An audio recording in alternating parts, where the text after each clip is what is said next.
How do you cheer up an INFP? Before I can answer, please consider subscribing to the channel so I can afford a new shirt. And hit the alert bell so you can be notified when I go live. That being said, what is up, ego hackers? Did you like that one? I am C.S. Joseph, here to answer your questions on any topic Jungian analytical psychology or the four sides of the mind, also known as four sides dynamics. The source of today's question is Quora, as usual. So let's take a peek. How do you cheer up an INFP? And it looks like 19 answers. Definitely not going to be reading all of those. So the first one is Jesse Moore, certifiable INFP 9W1 for their Enneagram, and probably a book because that's what INFPs do. They write books. It's simple. It's pretty simple, really, but not necessarily easy. Hashtag spelling error. Listen, sit with you friend, their words and their sorrows. Truth is, this might be uncomfortable for you. It is for most people. For some reason, at some point in time, helping a friend in distress become equated with work, a job that needed to be accomplished efficiently at that. Advice. That must be the answer. If I give good advice based on a related experience, then I will feel good for having imparted knowledge. And if my friend does not follow my advice, then the responsibility is entirely on them. How neat. Yeah, not so much. I recently lost my mother to cancer just a few months ago, and a couple of friends have more or less stood up to make sure that I'm doing okay. Right now, I don't really know what that actually means. Regardless, I receive regular assessments. Of note, both have lost one or more parent in years prior, so there is a sort of kindredness in all of it. Also of note, my father's ongoing, though much more treatable cancer just relapsed a few weeks ago. I'm trying to paint a picture here of what a bona fide INFP in proper need of a cheer-up might actually look like. Okay, fair enough. An exchange with one of these friends actually did just happen last night outside a bar while horrendously and irresponsibly inhaling some burning nicotine. I told him I wasn't well. My mind was clear, not ruminating on anything. Okay, paraphrase. Okay, said okay. It ultimately felt patronizing because his friend gave him useless advice, which sucks. And then if you actually want to comfort an INFP, do not do this. Okay, so he showed us what not to do. It can actually be counterproductive both to your friend's well-being and even your relationship with him. Get in that damn cold pool of water, shiver a bit, feel what it's like where your INFP friend is sitting. It is in the depths of this chill stream where we can feel both more than alive and also sometimes completely isolated. We need you to just sit with us, our sorrow, our grief, and even our greatest joys. That right there is probably one of those valuable things I've ever actually read on Quora. So thank you for posting this. It is very true that we do separate ourselves while still longing for shared experience and recognition in both joy and sadness, but this is not necessarily our fate, more a consequence of uncommon perspective and values clashing with modernity. Wow, that's well said. Very good. If you truly wish to cheer up an INFP in your life, come sit with us for a while. Meet us where we wait. And if you're willing to see what we so desperately wish to share and so desperately try to hide at the same time, I promise that it will be the best gift you could possibly give to both of us. This, your INFP friend. There's not really any need to discuss any other answers because that was amazing. And yes, Jesse Moore is definitely an INFP. Very well said. But I will add my take on this because, why wouldn't I? You know what I'm saying? So how do you cheer up an INFP? Well, the answer is that don't.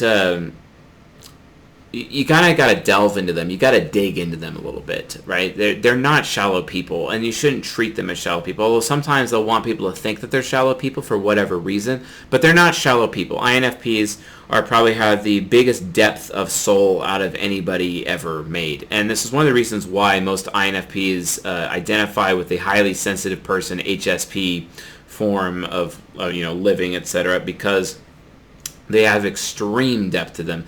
They are basically, their souls are these giant oceans that need to be penetrated. And while they don't like being penetrated sometimes, they just need to be penetrated. Even if it's an INFP man with an ENFJ woman or an ENJ woman, because ENJ women are technically masculine, and the masculine is there to penetrate the feminine, and the vast soul of the INFP is a very big feminine abode. It's like the allegory of the cave, and their soul is literally the cave that needs to be entered, basically. And that's literally the whole point of it. So an INFP just wants to be traversed. They want to be wanted and desired enough such that someone would actually care to traverse the entire depth of soul that they actually have. This is one of the most abstract ways of putting this, but for the INFPs watching it, they'll be like, yes, that's me, yes, yes. And really, to get to a point where you understand them, they really need that. Also, like, since ENFJ is their golden pair, they need someone to act like an ENFJ around them. And ENFJs, provided they're actually willing to listen, although immature ENFJs are like the people out there that try to get everyone else to listen to them without listening to anybody. But if an ENFJ has their TI aspirational developed, they become the greatest listeners of all the types. And being able to listen to the experience of the INFP really makes the INFP feel wanted, and it makes them feel valued. They don't even have to have the problem solved. The INFP doesn't have to have the problem solved. It's more that they just want to be heard.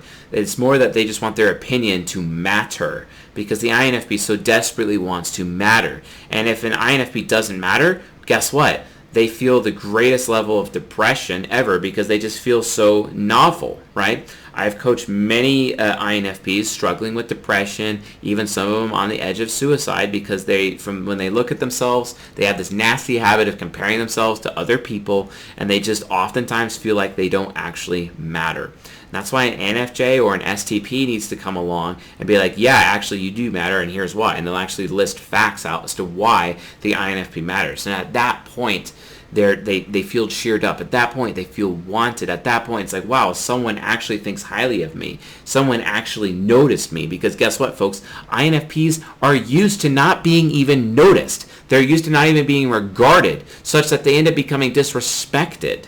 And they feel disrespected, whether or not people around them are actually disrespecting them. But the fact that they are ignored and not noticed means they're not even respected at all.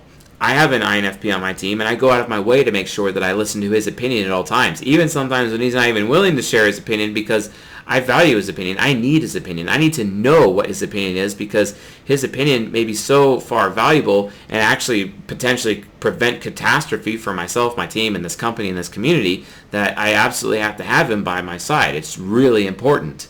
And all INFPs need that in some capacity. Because the INFPs eventually, especially as they conduct their research and they develop their valuable opinion over time, they're able to develop principles and philosophies and ways of life, entirely new ways of life and new ways of living, that if they don't have the opportunity to share that opinion or to share that input with other people, or provide input to others to cause them to think about things differently, well, then they're just basically going to feel completely novel, a waste of space. No one cares. And no one's giving me any credit.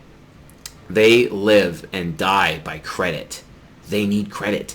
Give them credit.